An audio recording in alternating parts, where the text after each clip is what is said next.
kita akan lanjut pada sesi kedua dengan narasumber Bapak Dr. John George Nicholas, Magister Teologi, dosen STT Kataros, berarti dosen saya juga. Dipersilahkan Pak untuk menyampaikan materinya. Oke, baik. Terima kasih, Shalom bagi kita semua. Saya izin share screen. Terima kasih atas kesempatan. Terima kasih kepada Dr. Pangeran Manurung yang sudah mencerahkan kita. Saya sangat terberkati. Dan izin menyampaikan, saya diberi kesempatan untuk menyampaikan bedah buku dari Eric Chang ini dari bagian bab yang ketiga. Apakah suara saya jelas? Sangat jelas, Pak dosen. Oke, itu adalah bab 3 yang diberikan di mana Eric Chang ini memberi penekanan tentang beberapa hal yang perlu kita cermati bersama. Yang saya pikir itu juga akan menolong kita dalam meneguhkan apa yang disampaikan oleh Dr. Manurung dan juga narasumber yang lain. Jadi dia memulai dengan menyatakan perlu menilai kembali pengertian Kristen akan manusia itu sendiri. Kenapa? Dia anggap ada sesuatu yang keliru. Ada sesuatu yang salah dalam penilaian kekristenan berhubungan dengan manusia itu sendiri. Sehingga akan membawa kita kepada beberapa kesimpulan yang diambil dan yang kita perlu tanggapi dalam rangka meluruskan apa yang kurang tepat menurut emat dan keyakinan yang kita miliki sebagai orang Kristen. Dia memulai dengan menyatakan bahwa manusia itu adalah gambaran dan kemuliaan Allah itu sendiri, dan dia mengambil satu ayat yang menjadi kunci dalam bab ini, itu di dalam 1 Korintus 11 ayat 7. Yang berbunyi demikian, sebab laki-laki tidak perlu menundungi kepalanya, ia menyinarkan gambaran dan kemuliaan Allah. Tetapi perempuan menyinarkan kemuliaan laki-laki. Jadi dia berpandangan bahwa, dan dia menolak pandangan yang umum yang diketahui selama ini bahwa manusia itu telah oleh karena dosa mengalami kemerosotan moral yang total atau rusak. Dia menganggap itu adalah pernyataan yang tidak alkitabiah. Itu adalah pandangan yang menyesatkan. Ini adalah pandangan yang bertolak belakang dengan yang Allah sampaikan.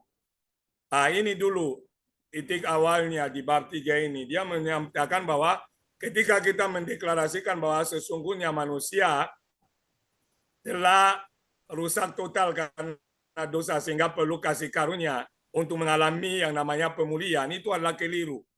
Ini sangat mengherankan ketika saya baca buku ini. Oleh karena itu, seperti Dr. Manurung katakan, dia adalah orang Trinitarian dulu dan dia mengalih menjadi Unitarian sehingga dia menentang dengan keras yang nama paham Trinitarian ini. Sehingga dia menganggap bahwa Trinitarian memposisikan manusia bahkan tidak lebih baik daripada pribadi iblis atau setan ini.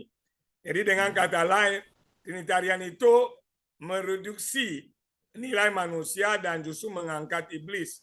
Kenapa manusia yang digambarkan sebagai pribadi yang telah rusak total, itu tidak digambarkan oleh Alkitab, sehingga Alkitab justru menyatakan bahwa manusia itu telah menjadi seperti Allah, hampir seperti Allah.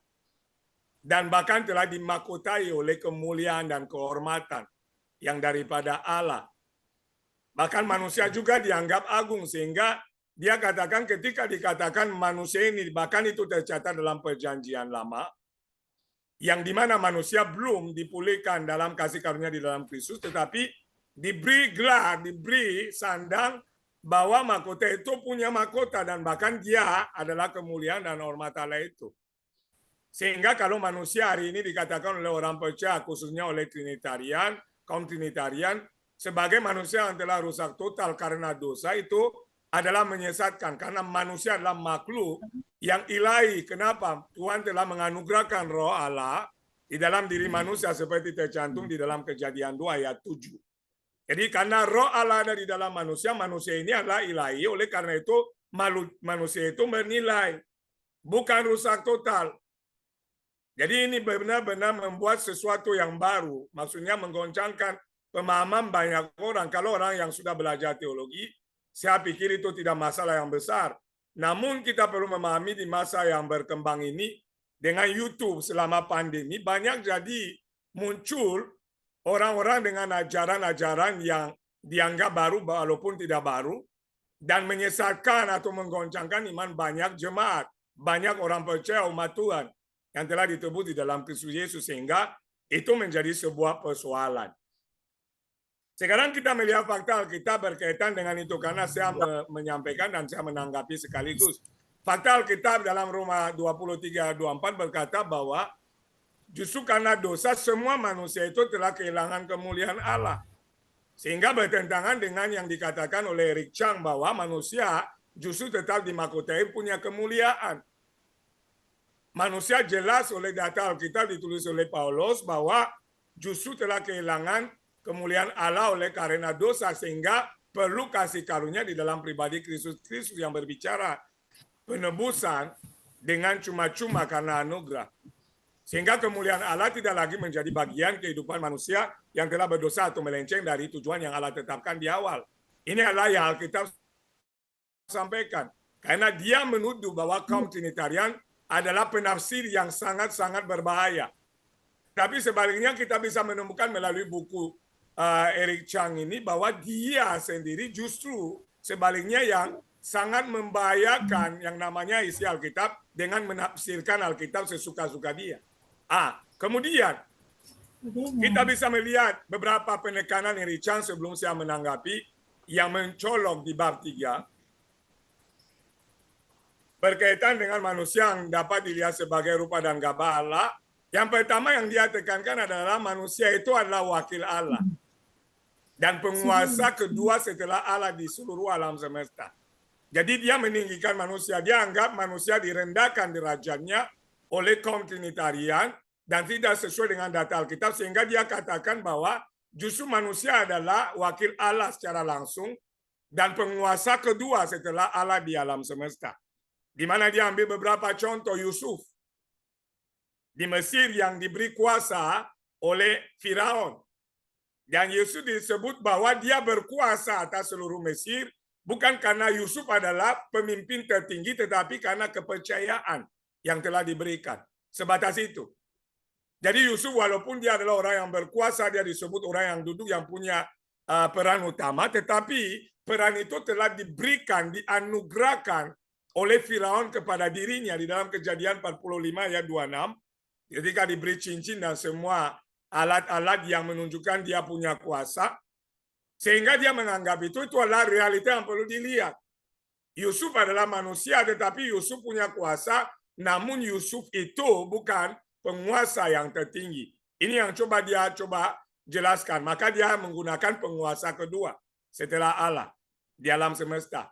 Dan dalam hal ini dia mulai membuat sebuah perbandingan antara Kristus yang hanya menerima otoritas dari Allah dan bukan setara dengan Allah. Arahnya seperti itu. Jadi dia mau menunjukkan manusia ini punya kemuliaan, manusia punya kuasa, dan Yesus adalah juga manusia. Oleh karena itu Yesus sebatas citra Allah saja dan bukan Allah. Yesus tidak pernah jadi Allah dan Yesus tidak bisa disetarakan dengan Allah. Kenapa? Seperti Yusuf tidak bisa disetarakan dengan Firaun, demikian perbandingan yang dibuat bahwa Yesus pun tidak bisa diperbandingkan atau disetarakan dengan Allah. Kenapa? Yesus hanya menerima mandat. Yesus hanya menerima kepercayaan. Yesus hanya menerima urapan tadi. Seperti Dr. Manoron katakan di sesi yang pertama. Ini adalah hal yang menarik. Yang kedua yang dia mau munculkan adalah, dan itu berkesinambungan, karena ketika dia mengangkat derajat manusia dan mulai membuat manusia itu setara dengan Yesus, dia mau memunculkan fakta bahwa Yesus Kristus hanya sebagai citra yang tidak ada perbedaannya yang mencolok dengan manusia yang lain. Ini goalnya, maka dia katakan perlu direvisi pemahaman tentang manusia dulu.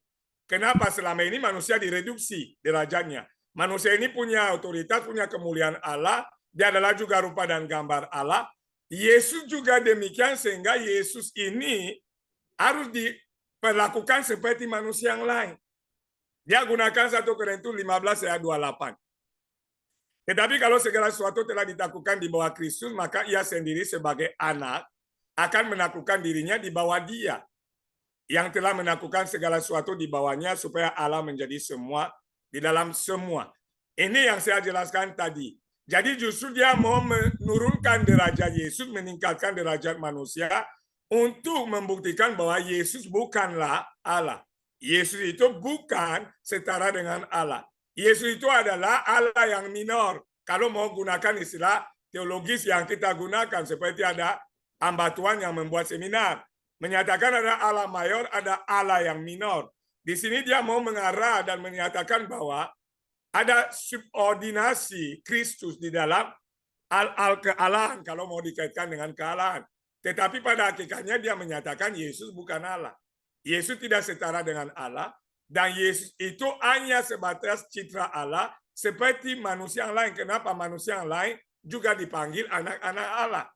Malaikat disebut anak Allah dan seterusnya. Itu yang dia coba buat perbandingan. Sehingga dia mau membawa ke poin kedua bahwa manusia itu punya derajat yang lebih tinggi. Dia punya kemuliaan Allah, namun sama dengan Yesus yang punya kemuliaan Allah, kepercayaan yang diberikan Allah hanya sebatas citra dan tidak lebih. Ini arahnya begitu. Jadi dia mulai meningkat. Dan kita akan melihat gol akhir yang dia mau capai melalui tulisan buku itu. Di dalam 2 Korintus 4 ayat 4 dia sebut, yaitu orang-orang yang tidak percaya. Dia sebut kaum Trinitarian. Bagian dari orang yang tidak percaya, yang pikirannya telah dibutakan oleh ilah zaman. Maka dia sebut tentang Tritunggal, seperti tadi diutarakan oleh Dr. Manurung. Dia katakan Trinitarian adalah orang yang telah dibutakan oleh ilah zaman. Maka dianggap ada 3 Allah tadi. Oleh karena itu, Trinitarian tidak percaya Allah yang Esa, sehingga adalah kesesatan. Sehingga dia katakan, mereka tidak melihat cahaya Injil tentang kemuliaan Kristus yang adalah gambaran Allah. Jadi sebatas gambaran, sebatas citra, sebatas utusan, sebatas pribadi yang diberi otoritas, kepercayaan. Dan seperti tadi disampaikan, kalau tidak bisa memegang kepercayaan itu, Kristus itu juga bisa diturunkan derajatnya. Sehingga dia bisa alami hal yang sama dengan Adam. Maka dia menekankan bahwa Yesus punya kemuliaan Allah, tetapi yang telah diberikan karena dia hanya sebatas gambar Allah dan bukan Allah. Dia hanya sebatas itu utusan Allah dan bukan pribadi Allah. Maka gambar dan rupa Allah yang dia sebut morfe di situ sudah dijelaskan oleh narasumber sebelumnya. Dia katakan itu sama digunakan dalam Filipi 2 ayat 6, di mana dikatakan bahwa Yesus telah mengambil rupa manusia walaupun dia setara dengan Allah. Menurut dia kata setara di situ bukan setara dalam hakikat. Artinya setara dalam otoritas karena Allah telah mempercayakan otoritas itu. Jadi dia merepresentasikan Allah yang merupakan yang asli. Jadi Yesus bukan Allah yang asli, hanya adalah representasi Allah. Seperti tadi dikatakan duta besar. Jokowi mengutus, presiden kita mengutus duta besar di Amerika. Jadi duta besar itu bukan Jokowi dalam gambaran yang dia beri. Namun duta besar ini hanya mewakili pikiran Presiden Republik Indonesia. Demikian juga dengan Kristus. Kristus hanya sekedar orang yang diberi otoritas, dia hanya merepresentasikan Allah dan bukan asli Allah sendiri, Yesus itu sendiri, dan tidak ada kesetaraan. Kenapa Yesus itu harus dikorelasikan, harus disamakan dengan manusia yang lain? Karena hanya gelar sebagai anak Allah, yang lain juga disebut anak-anak Allah. Kira-kira begitu pola pikir dari Eric Chang di bab 3 dalam bukunya. Kemudian Kolose 1 ayat 15 sampai 17. Ia adalah gambar Allah yang tidak kelihatan, yang sulung, yang lebih utama dari segala yang diciptakan. Itu bagian yang dikutip oleh Eric Chang. Jadi dia berhenti di situ, tetapi saya menambahkan ayat 16 dan 17. Kenapa? Dia hanya mengambil sebagian dan dia mengabaikan yang lain. Dalam pendekatan penafsiran itu adalah hal-hal yang sangat fatal. Kenapa? Dia ambil yang cocok dengan apa yang mau dia sampaikan, dia abaikan semua yang bertentangan dengan pola pikir atau pemahaman yang dia miliki. Maka saya melanjutkan karena di dalam dialah telah diciptakan segala sesuatu. Yang ada di sorga, catatan, yang ada di sorga pun telah diciptakan dalam Kristus. Jadi sehingga tidak bisa Eric Chang itu menolak praeksistensi Kristus itu. Karena di dalam dia telah diciptakan hal juga yang ada di sorga maupun yang ada di bumi. Yang kelihatan maupun yang tidak kelihatan. Baik singgasana maupun kerajaan, baik pemerintah maupun penguasa. Segala sesuatu diciptakan oleh dia dan untuk dia. Ada penekanan segala sesuatu artinya tanpa terkecuali. Kalau ada kata segala artinya tidak ada yang terkecuali. Dikatakan segala sesuatu diciptakan oleh dia, oleh Kristus tadi, yang hanya mau digambarkan sebagai citra saja. Tetapi di sini ayat selanjutnya menyatakan bahwa justru segala sesuatu telah diciptakan oleh Yesus dan diciptakan untuk dia. Dia terlebih dahulu dari segala sesuatu dan segala sesuatu ada di dalam dia. Ini adalah fakta yang Eric Chang coba tutupi, dia coba hindari, dia coba hilangkan dan hanya mengutip ayat yang ke-15. Oleh karena itu saya pikir itu terlalu picik sebagai seorang teolog untuk menafsir dengan tidak bertanggung jawab. Karena kalau hanya berhenti di situ seolah-olah mau menyatakan Yesus hanya utusan, hanya gambar Allah, dan dia mengabaikan fakta ayat selanjutnya yang menggambarkan Yesus sebagai pencipta itu sendiri. Sebagai pribadi yang ada sebelum segala sesuatu ada, sebagai pribadi di mana segala sesuatu ada di dalam dia dan untuk dia. Ini fakta yang Eric Chang coba tutupi. Dan saya menambahkan, maka saya tebalkan tadi di sini. Kemudian, yang ketiga yang Eric Chang mau tekankan, kalau yang pertama tadi manusia itu telah direndahkan, telah diturunkan derajatnya oleh kaum Trinitarian, sehingga itu adalah kesesatan. Dia mau meningkatkan dengan menyatakan manusia tidak pernah rusak karena dosa, tetapi tetap ada otoritas, dia adalah kemuliaan Allah, dia adalah rupa dan gambar Allah. Kemudian dia menarik di poin kedua untuk menyatakan bahwa manusia itu sebenarnya juga punya gelar anak Allah dan punya kepercayaan yang sama sehingga bisa disetarakan dengan Yesus. Sehingga Yesus hanya sebatas citra. Yang ketiga, dia menekankan keunggulan Kristus hanya sebatas ketaatan. Sebatas ketaatan. Tidak lebih dari ini. Yesus itu kelebihannya dengan kita, dengan Adam sebagai manusia pertama, adalah Yesus taat. Yesus tunduk. Kenapa ketundukannya lagi dia bawa ke arah yang lucu? Ketundukan Yesus adalah karena dia tidak mau merampas kesetaraan dengan Allah. Maka di ayat Filipi 2 yang dikatakan dia telah melepaskan hak. Tidak mau jadi setara dengan Allah, dia bilang bukan melepaskan. Dia telah melepaskan keinginan untuk merampas status setara dengan Allah. Artinya Yesus tahu diri. Karena dia bukan Allah, Yesus taat kepada apa yang Allah mau, dia hanya utusan. Makanya itulah kelebihan Yesus daripada manusia yang lain. Inilah kelebihannya, tetapi dalam hal yang lain seperti utusan sama saja. Sehingga apa? Karena itu ketaatan bahwa dia tidak mau jadi setara dengan Allah, Allah memberi promosi, apresiasi kepada Yesus, maka Yesus diberi beberapa poin untuk dipuji. Maka citra Allah di dalam Kristus itu jelas jauh lebih unggul ketimbang citra Allah dalam manusia. Karena faktor tadi, Yesus taat. Jadi citranya lebih unggul. Maka hari ini kita lihat Yesus itu sebagai pribadi yang khusus. Karena apa? Ketaatan, manusia lain tidak. Oleh karena Kristus dan manusia keduanya adalah penjunjung citra Allah. Hanya sebatas ini. Dan karena itu memiliki rupanya. Sehingga dia katakan bahwa keunggulan Yesus itu dalam derajat hanya dalam hal ketaatan. Maka Filipi 2 ayat 6, Yesus itu tidak bisa dipergunakan sebagai dasar oleh kaum Trinitarian untuk menyatakan Yesus itu pada hakikatnya adalah Allah. Itu adalah argumentasinya. Jadi kita melihat bahwa dia mau menunjukkan Yesus bukan Allah. Intinya di situ. Yesus bukan Allah. Yesus sama dengan manusia.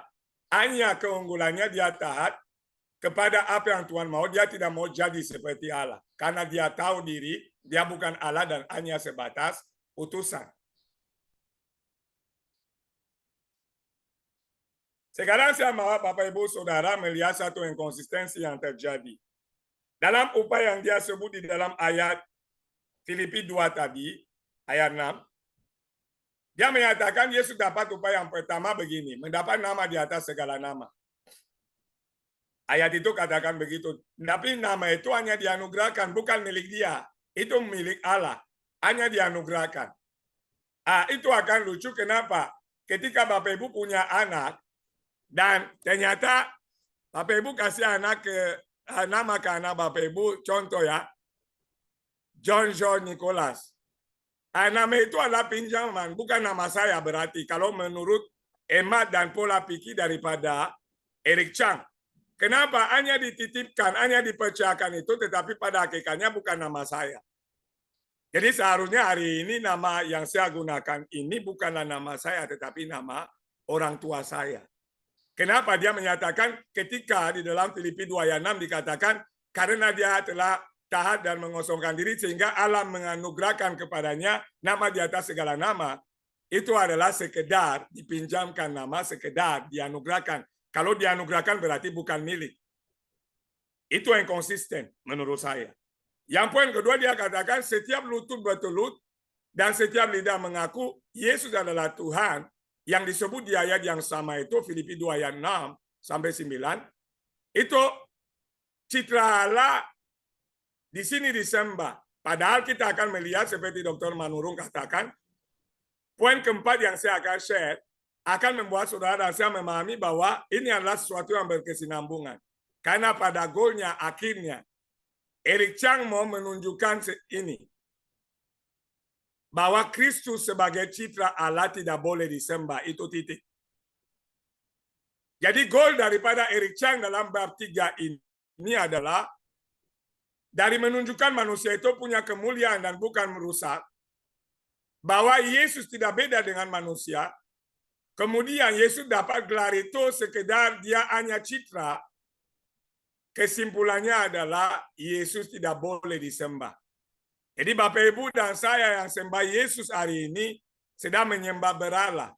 Itu yang Eric Chang tulis dalam bukunya. Sehingga hari ini kita semua ini adalah orang sesat. Kita nyanyi lagu pujian kepada Yesus, kita berdoa kepada Yesus dan seterusnya. Kita ini adalah orang yang menyembah berhala. Sehingga dia menyatakan kalau Yesus sama dengan manusia lain dan Yesus boleh disembah, seharusnya manusia lain boleh disembah. Patung boleh disembah. Tidak boleh ada larangan seperti dalam Keluaran 20 ayat 3 sampai 5 di mana Allah katakan, jangan ada padamu Allah lain di hadapanku. Ini tunggal, Allah sendiri harus disembah. Dan mereka memahami bahwa Allah itu satu seperti tadi, sehingga Yesus karena bukan Allah dan tidak berbeda dengan manusia, dan hanya sebatas citra Allah tidak boleh disembah. Tidak boleh disembah. Ini akan jadi masalah besar. Apakah kita harus buat agama baru atau seperti apa ya? Eric Chang perlu menjelaskan kepada kita dan semua orang yang searah dengan Eric Chang. Seperti dikatakan Yesus bukan pencipta hari ini, Yesus bukan juru selamat, Yesus hanya alat yang digunakan. Ini akan menjadi suatu pertimbangan mungkin untuk memunculkan agama baru. Kenapa? Kalau kekristenan itu dasarnya adalah Kristus dan Kristus tidak boleh lagi disembah. Dan Kristus tidak boleh dianggap sebagai Allah. Dan Kristus hanya sebatas orang yang dipercayakan nama maupun otoritas dan kuasa. Betapa malangnya kita yang bertahun-tahun belajar teologi, bertahun-tahun memegang iman kepada Kristus. Sampai hari ini, betapa malangnya kita adalah calon-calon penghuni neraka semua. Kecuali kita mengalih kepada pemahaman Eric Chang. Tapi saya dengan jelas tidak termasuk orang yang akan ke arah tersebut. Kenapa? Menurut saya sebaliknya juga saya berani katakan bahwa bukunya adalah buku yang sesat dan buku yang menyesatkan. Kira-kira demikian. Sekarang kita melihat fakta Alkitab. yang perlu Eric Chang renungkan dan bersama-sama kita renungkan. Roma 10 ayat 9 berbunyi, sebab jika kamu mengaku dengan mulutmu bahwa Yesus adalah Tuhan dan percaya dalam hatimu bahwa Allah telah membangkitkan dia dari antara orang mati, maka kamu akan diselamatkan. Eric Chang juga menggunakan ayat ini bahwa hanya percaya kepada Yesus, tetapi Yesus bukan juru selamat karena juru selamatnya adalah Allah sendiri. Persoalannya adalah bahwa Yesus yang mana? Kita perlu tanyakan kepada diri kita. Karena memang ada Yesus yang lain. Harus diakui, ada Yesus yang lain. Dan ini muncul hari ini, kita mulai memahami data-data Alkitab yang menyatakan bahwa ada Yesus yang lain. Paulus menyatakan itu kepada jemaat di Galatia. Galatia pertama ayat 6, aku heran bahwa kamu begitu lekas berbalik daripada dia yang oleh kasih karunia Kristus telah memanggil kamu dan mengikut suatu Injil yang lain. Hari ini muncul Injil yang lain yang menyatakan Yesus itu hanya sebatas perantara, sebatas utusan, sebatas urapi roh Allah yang hanya bekerja di dalam dia, tetapi dia bukan Allah. Ini jelas dan tegas saya berani katakan itu adalah Injil yang lain. Karena Injil yang sesungguhnya Yesus adalah Tuhan dan Juru Selamat, dan dia yang layak disembah, dan tidak pernah dia menolak penyembahan siapapun juga, walaupun dia tidak gila hormat. Ajaran Yesus yang lain, kita lihat 2 Korintus 11 ayat 4. Sebab kamu sabar jika ada seorang datang memberitakan Yesus yang lain daripada yang telah kami beritakan. Paulus katakan kepada jemaat di Korintus. Atau memberikan kepada kamu roh yang lain daripada yang telah kamu terima. Atau Injil yang lain daripada yang telah kamu terima. Dia mencela mereka, kenapa? Mulai ada Yesus yang bisa, ada orang yang bisa diselamatkan tanpa karya Kristus. Ada orang yang bisa selamat tanpa iman, bahkan hari ini ada ajaran-ajaran teolog-teolog yang menyatakan bahwa semua orang selamat. Ada yang selamat di luar Kristus, tetapi perbedaannya adalah mereka akan diperintahkan dan kita yang meninggal di dalam iman kepada Kristus akan memerintah. Kalau demikian, betapa malang kita mempertahankan iman hidup dalam kebenaran, kalau semua orang akan diselamatkan, perbedaannya hanya sekedar diperintahkan dan memerintah. Tetapi itu adalah fakta, ajarannya ada di media sosial. Dan itu adalah fakta yang kita hadapi, maka perlu ditentang, perlu dilawan dengan dasar-dasar Alkitab pula. Ayat 2 Korintus 11 ayat 4 ini, bahkan pendeta menyampaikan bahwa ada 2 versi Yesus. Bapak Ibu cari sendiri karena saya tidak mau sebut nama, karena ada beberapa faktor yang saya peroleh dari di mana saya juga melayani.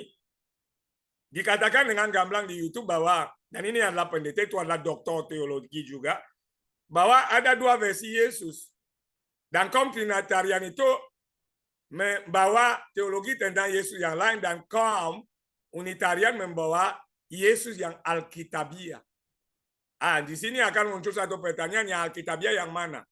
Kenapa ada hal yang perlu dipertanggungjawabkan ketika kita mengambil sebuah sikap atau pandangan teologis?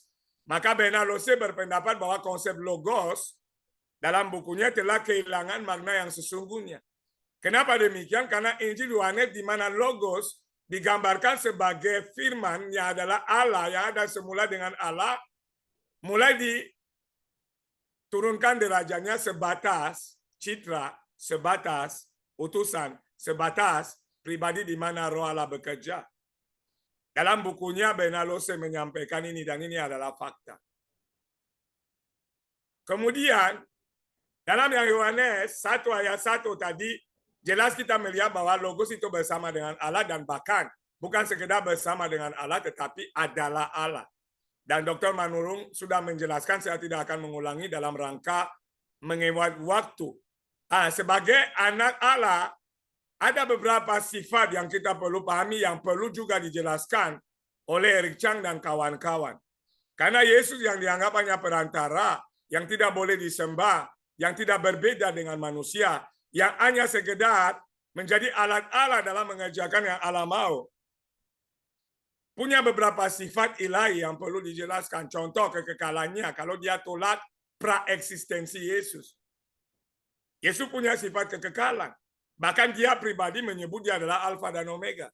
Berarti Yesus perlu dipersoalkan. Kenapa Yesus mengambil sebuah sikap yang menyatakan dia adalah kekal, Alfa dan Omega. Dia adalah firman Allah yang ada dan sudah ada, bahkan yang akan ada. Seperti tidak cantum di dalam Wahyu 1 ayat 8, bahkan dia katakan dia adalah yang maha kuasa. Bagaimana menjelaskan data Alkitab yang seperti ini? Kalau hanya sebatas perantara, berarti Yesus ini kualat. Dia tidak menghargai Allah. Tetapi Eric Chang berkata justru di dalam Filipi 2 ayat 6, bahwa Yesus tahu diri sehingga dia tidak mau menyatakan dia setara dengan Allah. Sekarang bagaimana berdasarkan Wahyu 1 ayat 8?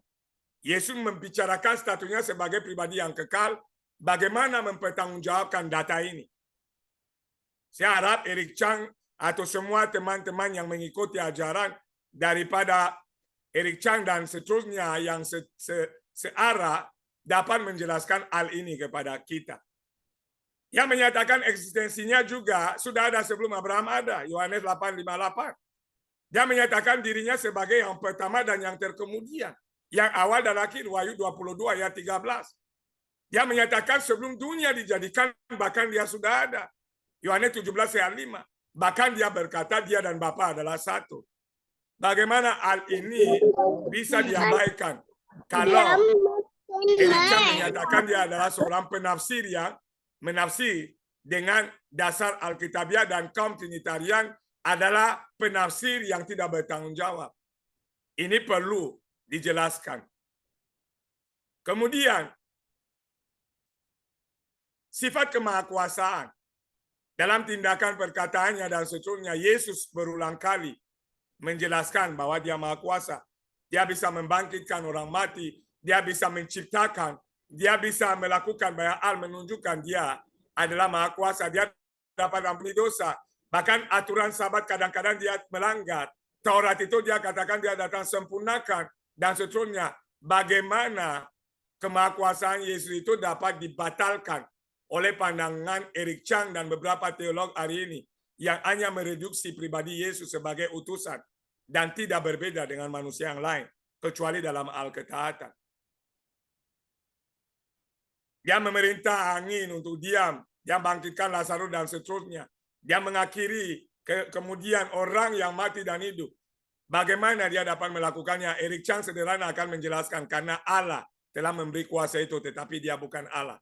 Tetapi saya pikir dia perlu membaca Alkitab secara utuh, menafsir sesuai dengan konteks baru. Dia bisa coba menyesuaikan dan mengambil pandangan yang seharusnya. Kita menuju ke akhir. Kemudian ada sifat kemahatauan Yesus. Dia maha tahu. Dia memperlihatkan itu dalam banyak kesempatan. Yesus tahu apa yang dipikirkan orang. Apa yang ada di hati manusia dia tahu. Yesus tahu siapa yang akan menjualnya. Yesus tahu kapan itu akan dilakukan. Dia tahu cara bagaimana akan terlaksana. Banyak hal yang lain. Jadi Yesus itu punya sifat kemahatauan. Dan manusia tidak maha tahu. Manusia terbatas. Hanya Allah yang maha tahu. Ini menunjukkan sifat keilahian Yesus. Bagaimana dapat dibatalkan oleh pandangan seorang Eric Chang dan teolog-teolog yang terhormat hari ini. Maka dogma mengenai Yesus Kristus sebagai Allah dan manusia merupakan pergumulan panjang. Kita tahu itu ada banyak konsili yang diadakan. Nikea dan seterusnya, Konstantinopel, Efesus, Kalsedon, dan seterusnya dan seterusnya. Hanya untuk membahas hal ini dan mereka berjuang dengan keras harus mencucurkan darah. Mereka adalah orang yang diilhami oleh Roh Allah. Seperti klaim kita hari ini bahwa kita lebih diilhami oleh Roh Allah daripada mereka. Tetapi faktanya membuktikan. Mereka adalah orang di mana Roh Allah bekerja dengan dahsyat. Oleh karena dalam ilham Roh mereka menulis firman Allah dan kita bisa menikmati hari ini. Sehingga ada beberapa refleksi kristologis yang telah diambil melalui sinod konsili tadi. Mempertahankan keilahian Kristus dan kemanusiaannya demi keselamatan manusia. Karena itu yang dipersoalkan, Yesus bukan Allah, hanya manusia. Sehingga konsili-konsili ini membuktikan bahwa Yesus itu punya dua natur. Pertama ilahi dan kedua itu adalah manusiawi. Kemudian yang kedua berhubungan dengan iman. Yesus Kristus sungguh ilahi. Sehingga bagaimana relasi antara Bapa dan Logos, ilahi yang sama-sama kekal. Konsili Nikea yang pertama memutuskan bahwa Bapa dan Logos sehakikat, artinya setara. Tidak bisa kita menolak itu. Kenapa? Berabad-abad telah dipertahankan, telah terbukti. Dan itu sesuai dengan Alkitab. Kemudian, berhubungan dengan keyakinan iman bahwa Yesus Kristus adalah sekaligus ilahi dan juga manusiawi. Bagaimana relasi tadi? Konsili Kalsedon juga memutuskan bahwa dua kodrat tadi menyatu dalam satu hipostasis atau pribadi ilahi. Yesus punya dua-duanya dalam dirinya. Yang keempat dan terakhir, apabila prinsip kesatuan merupakan hipostas atau pribadi ilahi, bagaimana kemanusiaan Yesus Kristus masih dapat dipertahankan? Maka Konsili Konstantinopel yang ketiga memutuskan bahwa Yesus Kristus memiliki dua kehendak. Bukan memiliki dua kehendak, bukan hanya satu. Yang ini kehendak manusiawi dan juga kehendak ilahi. Makanya ayat yang digunakan juga oleh Chang, dia katakan, Yesus katakan, biarlah kehendakmu yang jadi dan bukan kehendakku.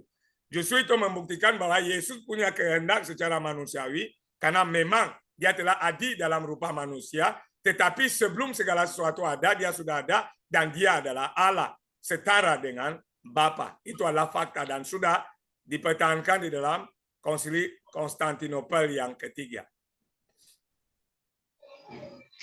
Ini materi yang dapat saya share dan dengan beberapa daftar pustaka yang saya gunakan. Tuhan Yesus memberkati. Shalom. Terima kasih Bapak Dr. George Nicholas yang sudah menjadi narasumber kita pada sesi yang kedua ini dengan materi yang sangat menarik. Bila peserta ingin melakukan interaksi tanya jawab, disilahkan. Langsung saja mengangkat tangan, lalu kemudian Kemana bertanya? Ibu Lamtur Manik, benar Bu ya yang saya sebut ini Pak. namanya? Ya, soalnya tulisannya agak unik, Lamture. Iya. Kalau bahasa Batak itu tambah bagus Pak artinya. Oh begitu, pantas semangat terus gitu ya. Baik, setelah sesi tanya jawab untuk sesi 2 ini, maka kita akan istirahat, dan kalau ada yang mau makan juga ya silakan makanlah, gitu kan? Karena beberapa peserta juga sudah selesai makan ini sambil dengar berita Injil ini. Oke, silakan Ibu Lamtur Manik. Oh, begini Pak, dari tadi kan kita mendengarkan mengenai Eric Chang ini. Jadi Eric Chang ini memangnya siapa Eric Chang ini sehingga terkendala berita Injil diberitakan banyak gitu yang jadi tersesat. Jadi saya mau tanya Eric Chang ini siapa gitu Pak? Iya, terima kasih banyak. Yang pasti itu bukan kakak saya Bu ya. Oke, silakan Pak Dr. Jones. Iya, Bu. Sederhananya Eric Chang itu adalah orang Kristen juga. Maka Eric Chang itu dulu adalah orang percaya yang meyakini bahwa Allah itu Tritunggal. Dia memahami itu dulu, namun mengalih karena dengan alasan mendapat pewahyuan baru. Jadi Allah itu hanya tunggal, Allah itu tidak ada duanya dan tidak boleh ada duanya. Oleh karena itu semua yang bukan Allah, yang satu itu adalah ciptaan, termasuk Yesus Kristus sendiri itu ciptaan. Jadi dia menulis buku sehingga buku ini menjadi viral karena memang berbeda dengan apa yang dipahami pada umumnya. Cuman masalahnya adalah belakangan ini kan viral lagi ajaran yang mirip. Sehingga dari situ kita pikir perlu membuat webinar di mana kita perlu menanggapi. Jadi sederhananya orang percaya juga dia mengakui dia adalah orang percaya kepada Tuhan dan dia pengikut bukan Kristus sebagai Allah tetapi Kristus dalam iman karena Allah yang satu itu mengharuskan begitu. Jadi kira-kira begitu. Dia nggak beda dengan ibu tetapi dia adalah seorang teolog, seorang terpelajar yang juga punya pandangan teologis melalui buku. Seperti hari ini saya bisa tulis buku, saya ada beberapa buku, saya ada 7 buku, Pak moderator punya buku dan yang lain punya buku. Ketika orang akan baca buku itu, mereka akan tahu apa yang ada di pikiran saya. Nah, ini adalah pandangan dia. Dia adalah orang tidak berbeda dengan kita. Kira-kira begitu ya, Bu Mani? Iya. Oke, Pak, terima kasih, Pak.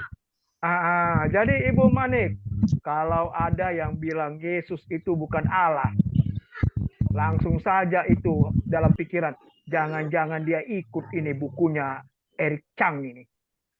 Dan itu sekarang udah ada, Bu. Udah ada di YouTube, udah ada di mana-mana di media sosial. Yang gencar mengkampanyekan bahwa Yesus itu bukan Allah, bukan juru selamat. Nah, kalau dengar itu, langsung saja bilang, ini pasti ada kesamaan dengan Eric Chang. Tolak.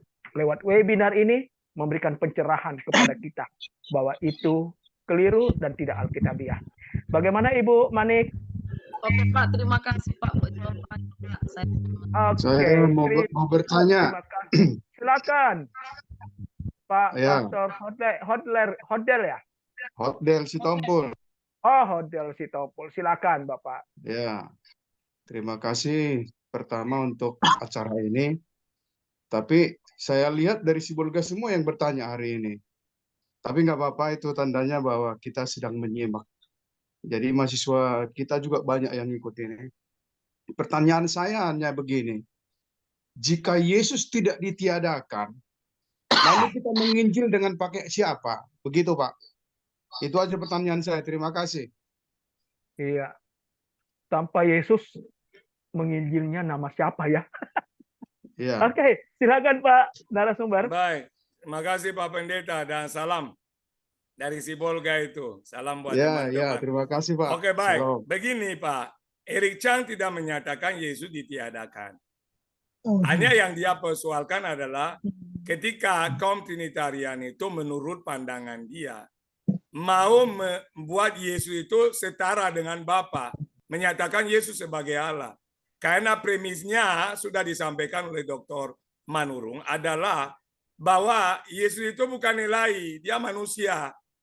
Premisnya begitu. Oleh karena itu Injil boleh diberitakan di dalam Yesus sebagai pribadi yang dipakai Allah, alat Allah dalam menghadirkan keselamatan, tetapi bukan dia juru selamat.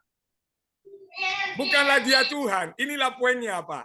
Bukan dia suruh tiadakan Yesus. Yesus tetap ada, tetapi beritakan Yesus bukan sebagai alat, tetapi sebagai perantara tadi. Beritakan Yesus itu sebagai alat. Beritakan Yesus karena Yesus sendiri tidak mengakui sebagai Allah menurut Eric Chang. Yesus itu tolak bahkan disamakan dengan Allah menurut Eric Chang. Maka tadi saya memberi pernyataan-pernyataan Alkitab tentang Yesus yang menyatakan diri sendiri sebagai yang Maha Kuasa. Yesus menyatakan diri sebagai awal dan akhir, alfa dan omega. Sehingga tentu itu bertentangan dengan gambaran yang Eric Chang coba sampaikan. Namun dia tidak nyatakan jangan beritakan Injil. Beritakan yang lain, tidak. Tetap beritakan Yesus, tetapi jangan beritakan Yesus sebagai Allah dan juru selamat. Karena Yesus bukan juru selamat. Allah adalah satu-satunya juru selamat. Maka tidak heran ajaran yang muncul hari ini menyatakan begitu. Yesus bukan juru selamat kok. Yesus bukan penebus kok. Yesus bukan pencipta kok. Yesus hanya diinggapi Roh Kudus untuk melakukan tugas itu. Itu yang coba ditekankan, Pak. Tetapi bukan tentang pemberitaan tentang Yesus atau tidak. Kira-kira begitu, Pak Pendeta. Oke, terima kasih Pak narasumber. Ditahan dulu Pak Pastor ya, Pak Pendeta. Oke, Ibu Sitari Agresan, silakan langsung bertanya. Baik, saya perkenalkan, nama saya Sitari Agresan, mahasiswi STT Kataros semester 5 Teologi. Saya mau bertanya mengenai berhubungan dengan keselamatan oleh Pak Dr. John. Yang menjadi pertanyaan saya kan tadi Bapak sempat menyinggung tentang Roma 10 ayat 9 mengenai mengaku dalam mulut dan percaya dalam hati. Nah, pertanyaan saya, bagaimana pendapat Bapak atau pandangan Bapak mengenai pemahaman John Calvin yang mengatakan bahwa sekali selamat tetap selamat, yang diambil kutip dalam Yohanes pasal 10 ayat 28 sampai ayat yang ke 29 saya baca ya Pak. dan Aku memberikan hidup yang kekal kepada mereka, dan mereka pasti tidak akan binasa sampai selama-lamanya, dan seorang pun tidak akan merebut mereka dari tanganku. Bapakku yang memberikan mereka kepadaku lebih besar daripada siapapun, dan seorang pun tidak dapat merebut mereka dari tangan Bapa. Yang menjadi pertanyaan saya begini, Pak. Seperti yang Bapak jelaskan bahwa pada dasarnya Eric Chan ini tadi mengakui atau percaya kepada Allah Tritunggal. Nah, tetapi karena dia tidak percaya kepada Allah maaf, Tritunggal. Maaf Pak, maaf.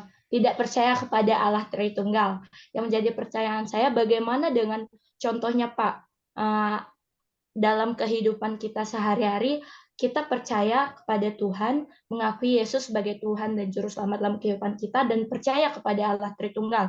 Tetapi seiring berjalannya waktu, karena filsafat-filsafat yang mempengaruhi kita sehingga kita berbalik kepada apa yang menjadi kebenaran. Menurut Bapak, konsep dari sekali selamat tetap selamat itu bagaimana, Pak? Terima kasih. Oke, baik. Kalau kita bicara sekali selamat itu tetap selamat itu akan, kalau bahasanya agak panjang. Karena kan itu berhubungan dengan pendirian teologis masing-masing. Namun kalau ayat yang dibaca tadi, bahkan ada di ayat itu disinggung berhubungan dengan materi kita tentang Allah lebih besar. Justru ayat itu adalah salah satu dasar juga yang digunakan oleh Eric Chang untuk menyatakan Yesus saja membuat pengakuan bahwa Allah lebih besar. Artinya apa? Yesus itu adalah minor. Yesus itu adalah derajatnya di bawah. Kalau dikaitkan dengan pertanyaannya, tentu saya tolak pandangan bahwa Yesus itu adalah Allah minor atau lebih kecil atau hanya utusan. Pendirian saya jelas bahwa tidak bisa orang itu menyebut demikian berdasarkan data Alkitab yang saya pahami sampai hari ini.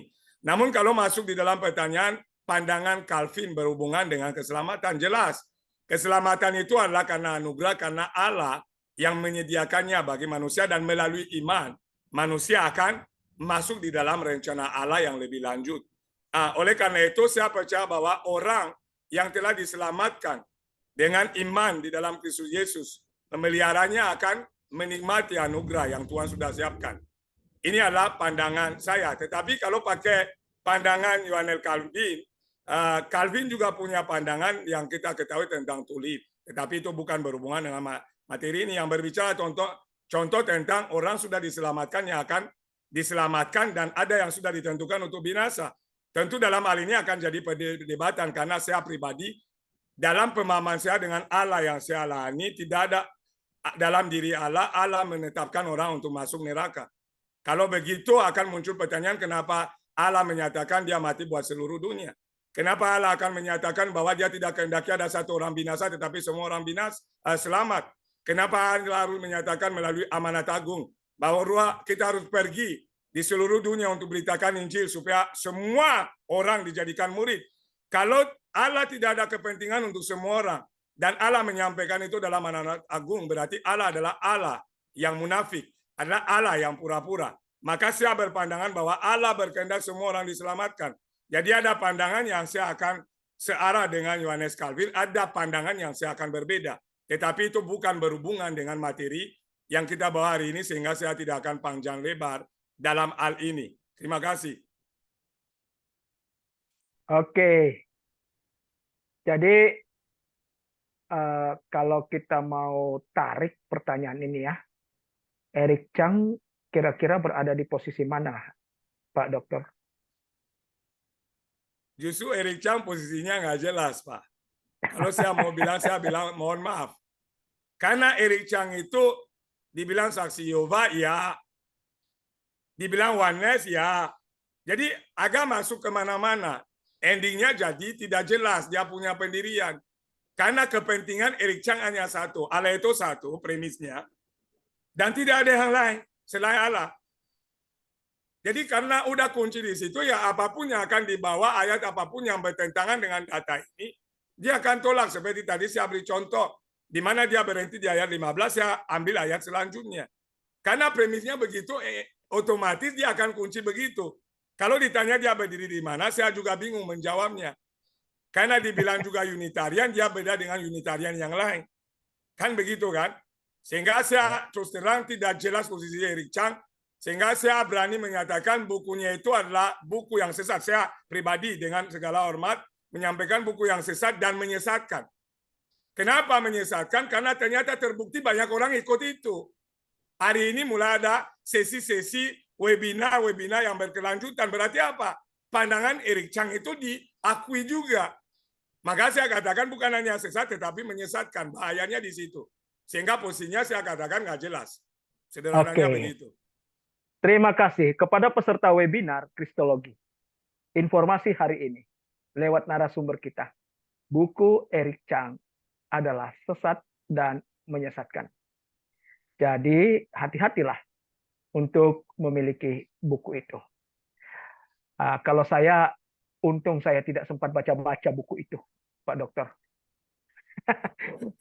Nantilah saya baca karena saya sudah mendapatkan pencerahan ini. Supaya bisa juga mengikuti pandangan-pandangan dari narasumber. Oke, silakan Hura, aktifkan kameranya. Mulai sekarang. Halo, selamat siang Pak Joni. Minta maaf, saya lagi makan soalnya Pak. Oke, jadi saya lewat Pak ya. Apakah harus ini Pak, apa namanya, harus buka kamera kalau bertanya gitu? Ya, harus Pak. Oh iya boleh, sebentar ya Pak, sebentar permisi. Boleh lah, sambil makan juga nggak apa-apa Pak. Oke, sudah dulu Pak. Oke, silakan lanjutkan. Minta maaf Bapak Ibu, saya sedang makan. Terima kasih untuk Pak Joni moderator dan Pak Joni narasumber ya. Oke, seperti saya setuju sekali dengan apa yang disampaikan oleh Pak Pangeran dan Pak Joni George tadi, narasumber yang kedua terhadap materi yang disampaikan, dan saya setuju juga bahwa Eric Chang ini adalah utusan setan dari neraka ya untuk menyesatkan orang gitu ya. Dan salah satu argumentasi tadi untuk membantah teori Eric Chang yang disampaikan oleh Pak Joni George, seperti Yesus adalah Alfa dan Omega di dalam Wahyu, tetapi di pasal 3 ayat yang ke-14 kalau nggak salah itu dikatakan Yesus diciptakan gitu Pak. Nah itu bagaimana cara menjawabnya? Mungkin cara gramatikal atau teologisnya atau alasan argumentasi apa gitu yang lain gitu ya. Itu yang pertama, pertanyaan yang pertama. Terus yang kedua, salah satu argumentasi dari Pak Joni tadi mengenai Yesus Maha Kuasa itu melakukan mukjizat. Nabi-nabi juga dalam Perjanjian Lama melakukan mukjizat soalnya Pak. Apa perbedaannya? Apa keunikan dan keunggulan mukjizat Yesus dan mukjizat nabi-nabi yang lain? Saya kira kalau contohnya kita hanya sebatas mengatakan, oh Yesus melakukan mukjizat, nabi-nabi yang lain juga melakukan mukjizat, harus ada keunggulannya dong, barulah kita punya dasar bahwa Yesus itu ya patut disembah, dia adalah Tuhan dan Allah gitu. Kurang lebih seperti itu Pak, terima kasih. Terima kasih. Baru bertemu ya, baru pertama kali ini lihat Pak Joni George, ya saya pengen belajar dari beliau karena baru gitu ya. Kalau seperti Pak Pangeran udah terlalu sering itu. Baru ketemu juga baru lihat juga saya Pak ya. Oh iya betul Pak. Tapi Bapak sekarang bukan materi soalnya. Terima kasih Pak. Terima kasih. Ya, kita bergurau Pak karena Bapak lagi makan, yang lain juga mungkin belum mau makan. Oke Pak Dr. John, kalau boleh baik. jawabannya singkat. Terima kasih Pak Hura, terima kasih Pak Moderator. Begini, ketika kita baca ayat-ayat, kita melihat konteks itu, seperti tadi dikatakan ada kata diciptakan. Itu akan sama seperti dikatakan Yesus keluar dari Bapa. Ketika dikatakan keluar dari Bapa, mempunyai makna bahwa menunjukkan bahwa dia berasal dari tempat yang maha tinggi. Artinya justru menunjukkan keilahiannya. Karena keluar dari Bapa itu bukan dilahirkan oleh Bapa, seperti tadi Dr. Manurung menjelaskan. Karena kalau dari Bapa kan jadi, kalau letelek itu jadi aneh. Kenapa? Anak lahir dari seorang ibu. Jadi itu adalah istilah untuk menunjukkan bahwa dia sebenarnya ada sebelum segala sesuatu ada, dan dia adalah ilahi, dia adalah Allah. Demikian. Ya, kalau dibilang diciptakan seperti ciptaan yang lain, jelas kalau Yesus dalam gambaran dia praeksistensi adalah Allah, sudah ada sebelum segala sesuatu ada, seperti tadi saya katakan di dalam ayat. Bagaimana Yesus yang ada di dalam, yang ada sebelum segala sesuatu ada? yang menciptakan segala sesuatu, dan segala sesuatu ada di dalam dia, dan untuk dia, bagaimana logikanya dia diciptakan lagi? Sedangkan dia adalah pencipta itu. Siapa yang menciptakan dia? Akan muncul pertanyaan selanjutnya. Jadi itu adalah istilah-istilah ada yang lain. Kenapa? Jangan lupa bahwa di kaitan yang lain, Yesus juga manusia.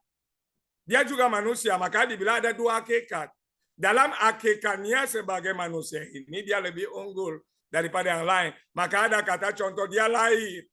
Lahir artinya apa? Tadinya tidak ada dalam bentuk manusia itu fisik. Namun muncul dalam bentuk ini. Maka Yohanes 1 katakan telah menjadi manusia. Yang Eric Chang coba menyatakan bukan telah menjadi. Telah diberi firman untuk melakukan sesuatu.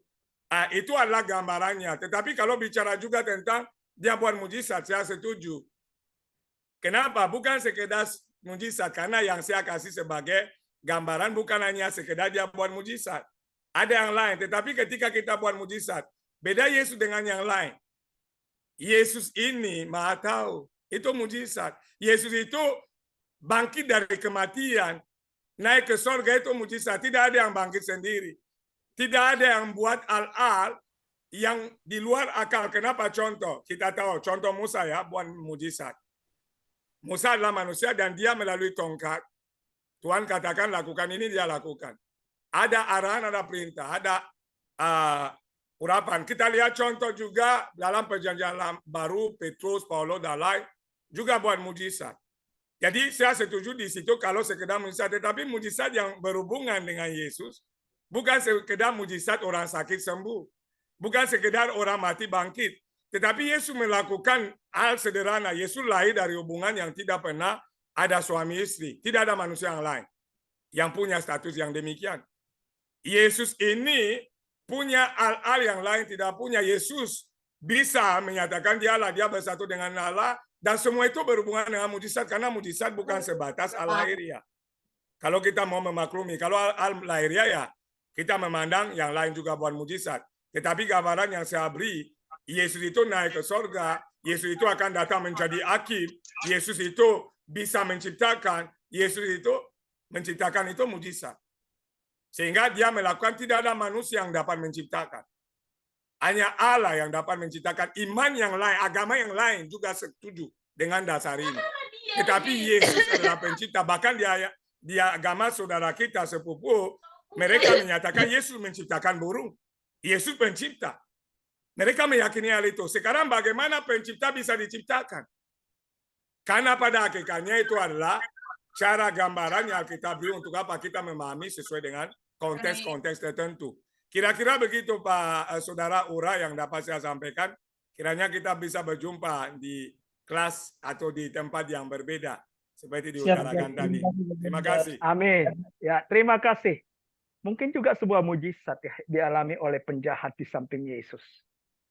Jelas. Yang tidak pernah dilakukan oleh nabi-nabi atau oknum-oknum yang lain. Ketiga penjahat itu mendapatkan anugerah, pada hari ini juga engkau bersama-sama dengan aku di Firdaus. Iya, Pak. Luar biasa. Yang lain lagi untuk tambah contoh. Nabi lain tidak pernah ampuni dosa. Yesus ampuni dosa orang. Ya. Nabi lain tidak betul. pernah buat hal-hal yang melanggar hukum Taurat. Yesus melakukan, dia bilang justru saya menggenapinya. Ya. Jadi banyak hal. Jadi mujizat bukan sekedar lahiriah, maksud saya begitu. Iya, betul. Jadi apalah arti mujizat yang dilakukan oleh para nabi jika ingin dibandingkan dengan mujizat yang dilakukan Yesus yang adalah Allah. Nabi itu manusia. Yesus adalah manusia sejati, tetapi juga adalah sungguh-sungguh Allah.